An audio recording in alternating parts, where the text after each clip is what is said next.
ব্যক্তি নিজেকে আল্লাহওয়ালা বানাইতে চায়, যে ব্যক্তি নিজেকে মুত্তাকি বানাইতে চায়, যে ব্যক্তি নিজেকে জান্নাতি বানাইতে চায়, যে ব্যক্তি আল্লাহর রাস্তার কোন আল্লাহওয়ালা বুজুর্গের সান্নিধ্যে মুরিদ হয়, সালেক হয়, তাজকিয়া আত্মশুদ্ধি করতে চায়, নিজের জীবন ভেতর বাহির সুন্দর করতে চায়, এই সব কিছু সুন্দরভাবে যেন তার মধ্যে আসে এবং পুরা ইসলাম মানা, খেয়াল করেন কথা, পুরা ইসলাম মানা তার জন্য যদি সহজ হতে হয় তাহলে তাকে 6টি আমলে অভ্যস্ত হইতে হবে। কয়টি আমলে? আবার বলেন, কয়টি আমলে?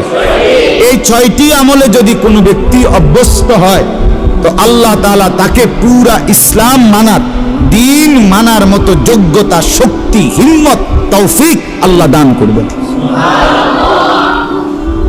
ইমানের 77 শাখা আল্লাহ নবী সাল্লাল্লাহু আলাইহি ওয়াসাল্লাম বলেছেন, এই পুরা ঈমান অতি অল্প সময়ে ধীরে ধীরে তার মধ্যে আত্মস্থ হবে, আসবে।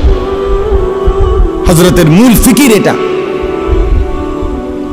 এই 1 সপ্তাহ খানকায় উনি এটা বুঝাইছেন যে আমার ফিকির সারা পৃথিবীর মুসলমান যদি প্রকৃত অর্থে দিনদার হইতে হয় তাইলে ঈমানের 77 শাখা মানে পুরা ঈমান, ইসলামের সবগুলো অংশ নিজের মধ্যে আনতে হবে, নিজের মধ্যে বাস্তবায়ন করতে হবে, তাইলেই সে পরিপূর্ণ দিনদার।